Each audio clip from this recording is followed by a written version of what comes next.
So మీరు చెప్పండి ఇక్కడ సినిమా అంతా అవుతున్నప్పుడు ఫస్ట్ మీరు ముందు ఆయనతో వర్క్ చేసే ముందు ఆయన ప్రీవియస్ మూవీస్ ఏమైనా చూసారా? లేదంటే డైరెక్ట్ చూసాను. అవునా? ఏ ఏ సినిమా చూసారు? ఐ వాచ్డ్ 'ఓం భీమ్ బుష్' చూసాను. భలే ఉంది కదా అసలు. దయ్యంతో romance. అందులో ఒక సాంగ్ చాలా వైరల్ అయింది కదా. అను yeah, that song I used to love that song.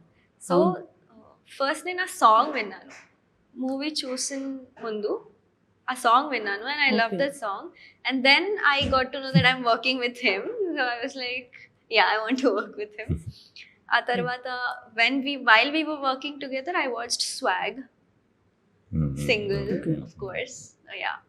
Okay. అంటే కొత్త కొత్త డైలాగ్స్ వినిపిస్తుంటాయి మేము ప్రీవియస్ మూవీలో కూడా జంజి బుడతా ఇలాంటివన్నీ చిన్న చిన్నవి జనాలు ఆడియన్స్ అందరూ అలా రాసేసుకొని వాడిస్తూ ఉన్నారు కదా. అసలు కొన్ని సినిమాలు చూస్తే ఒక మెచ్యూర్డ్ లెవెల్ ఉంటుంది, కొన్ని మూవీస్ చూస్తే సెన్సిబుల్ ఉంటాయి, కొన్ని మూవీస్ చూస్తే కామెడీ విత్ సెన్సిబుల్ ఉంటాయి. మీ మూవీస్ అనే వరకు ఒక డిఫరెంట్ మాట్లాడినట్టే ఉంటారు, బట్ అక్కడ వేసేసి ఉంటారు డైలాగ్. అంటే ఒకవేళ మలయాళం మూవీస్ వస్తే, మీరు మలయాళం మూవీస్ తీస్తే మా పరిస్థితి ఏంటంటే, తెలుగు వర్షన్ లేనప్పుడు మా పరిస్థితి ఏంటి అని మా క్వశ్చన్. మలయాళం మూవీ వస్తేనా? మీరు బేసిక్గా మాట్లాడతారు. మలయాళం చాలా కష్టమైన, మీకు ఈజీ లాంగ్వేజ్ అండి, చాలా కష్టం మలయాళం ఒకటి. అన్ని రోల్ అవుతుంటాయి. అది నాకు తెలుగు తప్ప ఇంక వేరే చాలా కష్టం. మీరు మామూలుగా మాట్లాడితే అసలు అర్థం అవ్వదు. అంటే టు బి ఫ్రాంక్ జనాలకి మళ్ళీ ప్రీవియస్ కూడా నేను మిమ్మల్ని అడిగినట్టున్నారు, అలా పెట్టుకొని అలా వింటుండరు. అక్కడ ఏంటి కొన్ని వర్డ్స్ కాదు, ఆ వర్డ్స్ కాదు, ఏం డైలాగ్ చెప్పారు అని చెప్పేసి అలా వినిలోపు అలా వెళ్ళిపోతారు. ఇంకొక విషయం ఏంటంటే, మీ 2 మూవీస్ విష్ణు విన్యాసం కానీ మృత్యుంజయ కానీ ఒకటే డేలో వస్తున్నాం అనుకున్నాం మేము, బట్ బాగా టాక్ నడిచింది.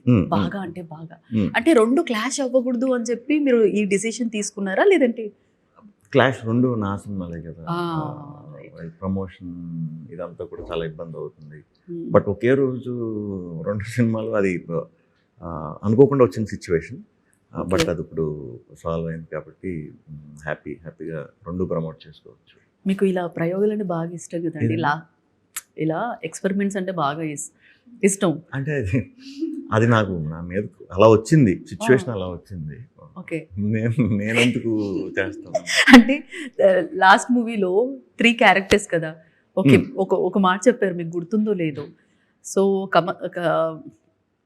క్యారెక్టర్స్ అనగానే, డిఫరెంట్ క్యారెక్టర్స్ అనగానే మనకి లోకనాయకుడు కమల్ హాసన్ గారు గుర్తొస్తారు, బట్ నా పేరు కూడా గుర్తు రావాలి అని చెప్పారు. అంటే అప్పటి నుంచి ఒకటి మైండ్లో పడిపోయింది అనమాట, ఓకే డిఫరెంట్ ట్రై చేస్తూ ఉంటారని. సో జానర్ అనేది మీరు సెలెక్ట్ చేసుకున్న జానర్ కొద్దిగా ఈ పంతలో ఉంది. డిఫరెంట్ జానర్ చూడాలి అంటే మేము ఏం ఎక్స్పెక్ట్ చేయొచ్చు మీ నుంచి? మ్యాక్సిమం ఎప్పటికప్పుడు ఆల్మోస్ట్ నేను చాలా జానర్లు చేశానండి, కొత్త స్టోరీలు, కొత్త ఇవి చేసేసా.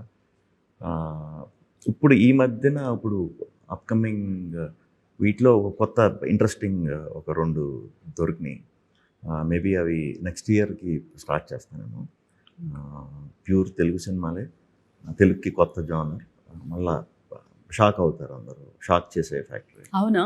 ఎంటర్టైన్మెంట్ని కూడా ఇలా చేయొచ్చా అనే స్టోరీస్ అవి. సూపర్. సో మూవీ విషయానికి వస్తే, మెయిన్గా మూవీలో ఎలిమెంట్స్ పరంగా అన్నీ ఉంటాయి, మీది ఎక్కువ ఎంటర్టైన్మెంట్ ఎక్కువ ఉంటుంది. అంటే అలా అన్నీ కుదరవు. సో కొన్ని కుదురుతాయి, కొన్ని కుదరదు, కాకపోతే రేర్. అంటే మీరేమన్నా డెబ్యూ డైరెక్టర్ కాబట్టి ఏదన్నా సజెషన్ ఇవ్వటం, లేదు ఇలా చేంజ్ అవ్వటం, ఇప్పటివరకు మీకున్న ఎక్స్పీరియన్స్లో చూసుకుంటే అలా ఏమన్నా 100% ఉంటుందండి. నాదనే కాదు, ఇప్పుడు మేము కలిసి సీన్ చేసేటప్పుడు తను ఒకటి చెప్పినప్పుడు మనకి, అంటే పేపర్ మీద ఉన్నది తను ఒకటి చెప్పినప్పుడు ఒకలా ఉంటుంది. బట్ మనం ప్రీవియస్గా ముందు సీన్ ఏంటి చూసుకుంటాం కదా. అక్కడ ఏదన్నా వర్కౌట్ అయ్యింది ఉంటే మళ్ళీ దాన్ని రిపీట్ చేయటం. సో అలా టీమ్ డిస్కషన్, టీం వర్క్ ఉంటుంది. ఆ డైలాగ్స్లో అది 100% అప్పుడప్పుడు చిన్న ముందుకి వెనక్కి ముందు కూడా వెళ్తూ ఉంటాయి.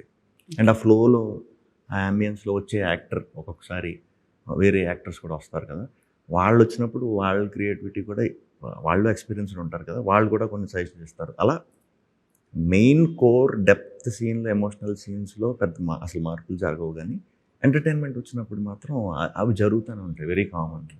సో దేకో విష్ణు విన్యాసం లిరికల్ సాంగ్. సో మీ స్టెప్స్ కానీ అంటే మేము ఎట్లా ఊహించుకోవచ్చు, దట్టు తను రాసిన విధానం కూడా ఏం చెప్తారు మీరు? దీంట్లో పాటలు చాలా బాగుంటాయండి, సిచ్యువేషన్కి తగ్గట్టే ఉంటాయి. ఆ స్టోరీ మనం సీన్స్ కింద చెప్పి ఇన్ని 4-5 సీన్లు వేసి చెప్పే దీన్ని సింపుల్గా ఒక పాటలో పదాలతో వాడి యాటిట్యూడ్ ఏంటి, వాడి మైండ్ సెట్ ఏంటి, అలాంటివన్నీ క్లియర్గా ఆ పాటలో, మీరు చెప్పిన విష్ణు విన్యాసం పాటలో ఎక్స్ప్రెస్ చేసేసాం. మిగతా అన్ని సాంగ్స్ కూడా స్టోరీని నడిపే సాంగ్సే, ఏదో కట్లు సాంగ్స్ అలా రావు. సో కథతో పాటు వెళ్ళే సాంగ్సే బాగా మార్జైనాయి.